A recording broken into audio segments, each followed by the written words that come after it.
invite you not to take ownership of your actions or your lack of actions. Not to take ownership of your thoughts or your lack of thoughts. Not to take ownership of your feelings or your lack of feelings.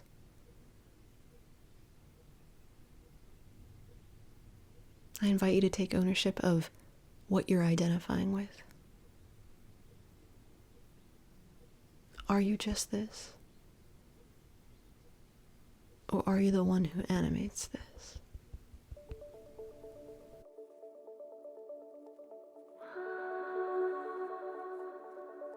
Hello, my sweet friend, and welcome to May You Be Open. May you be open, my love, to the possibility, just the possibility, that your guilt does not make you more compassionate.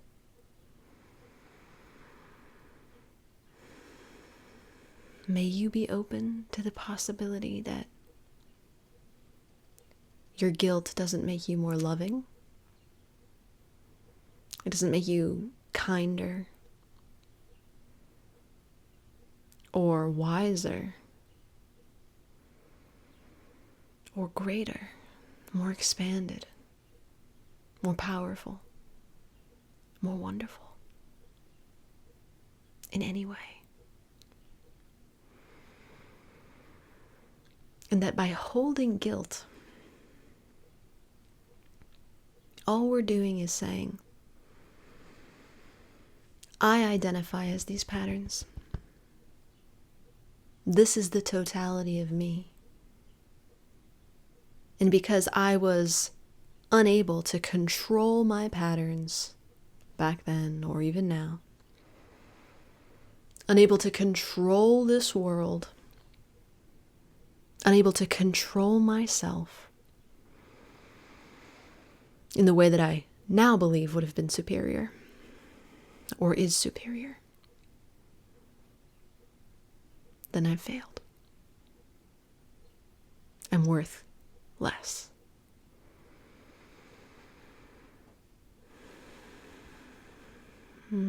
You hear that, my love? You hear it? Guilt pops up for us in so many ways that we don't even realize. It's layered into every single anxiety. It's layered into depression. It's layered into fear. Guilt and fear are like besties. We complete an activity, whatever that activity may be, and we feel guilty for it because maybe it wasn't the best use of our time in our mind. Maybe we're judging it as not aligned with who we want to be, a better pattern. We feel guilt about the past, the way we treated people, the decisions that we made or didn't make, where we withheld and closed up, clammed up. When we believe now that we would have been better served then had we expressed, connected, opened, shown our hand, been more vulnerable. And then we go through all these gyrations in life to try to heal the guilt. So we'll walk through the events again and say something like, well, we did the best with what we could at the time. We'll try to show ourselves mercy, or maybe not. Maybe we'll never even get there. We'll resent and close off and say, no, I don't talk about that part of myself that did that, and that part is dead to me. Or like a different aspect of me. It's not integrated and it's died off.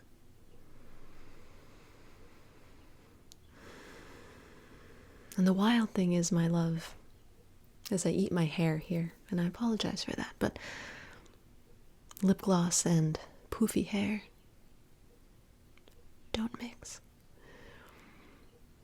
The wild thing is, none of our attempts to heal are wasted. None of our thoughts are wastes. None of our processes are wastes. Nothing in this universe is a waste, so it's okay. You're not being invited to feel guilty about being guilty. You're not being invited to change anything about yourself because you can't. You're being invited to be open to the possibility that guilt does not make you more noble or more enhanced in any way, nor does it signify growth. Guilt is simply the belief that you are the pattern and that somehow you're in control of that pattern. And yet, my love, the premise we've founded this entire 30-day, or is it 31 days in May, I don't know, program on, is that you aren't the patterns. You're the steward, the caretaker, the lover, and the guide of the patterns. You witness this story as it is. You nurture it. You shine light into it. But you don't identify as it. For once you do that, then you do become subject to guilt and all of the gifts that it gives. Its gifts are many, and they will ultimately facilitate growth. But through a pathway of suffering, my love.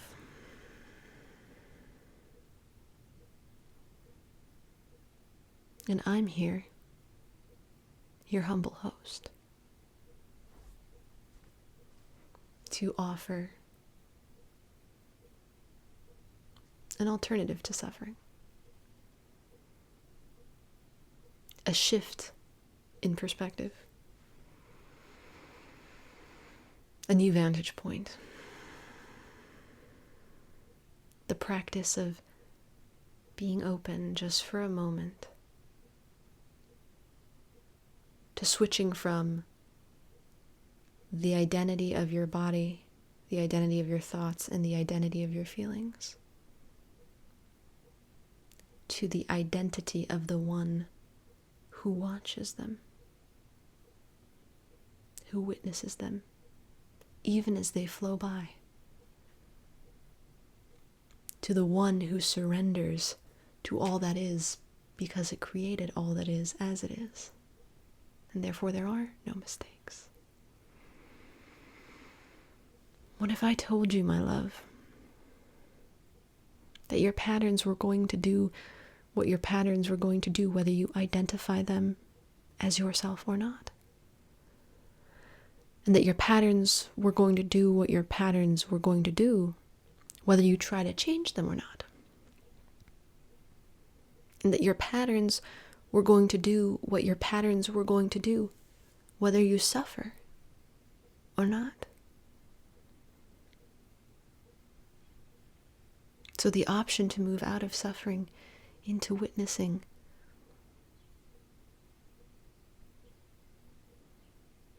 is an opportunity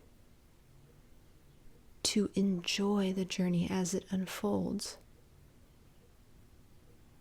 without conflating guilt and ownership, guilt and responsibility. It gets slimy when we try to draw lines like, well, how can I own what I do without feeling guilt? Don't the two have to coexist together?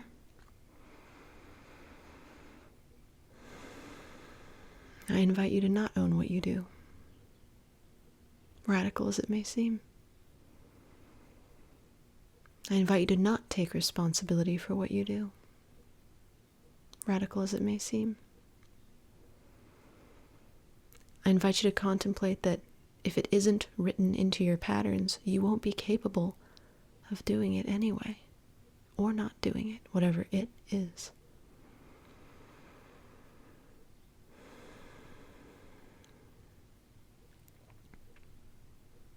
I invite you not to take ownership of your actions or your lack of actions. Not to take ownership of your thoughts or your lack of thoughts. Not to take ownership of your feelings or your lack of feelings.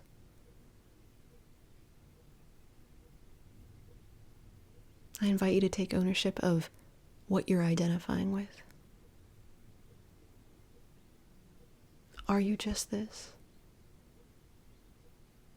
Or are you the one who animates this?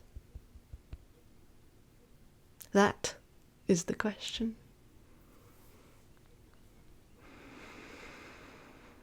And spoiler alert, my love,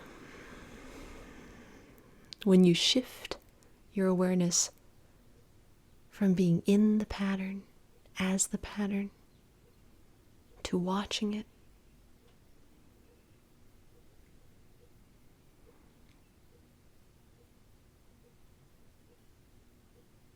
that's when the pattern changes. Inexplicably. Miraculously. It can't be strategized. It can't be planned. It can't be co-opted by the mind. We can't count on it. It is magic. But if you can trust that it's enough to surrender all that you are and aren't to the moment, and relax into becoming the one who watches yourself,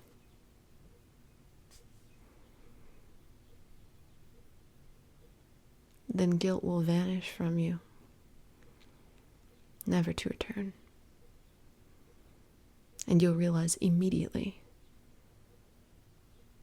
that you were never better for its presence. Until we meet again, my sweet love, I am sending you all of the love that I've got.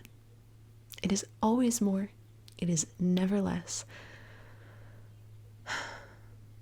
Because you're so very worthy of it.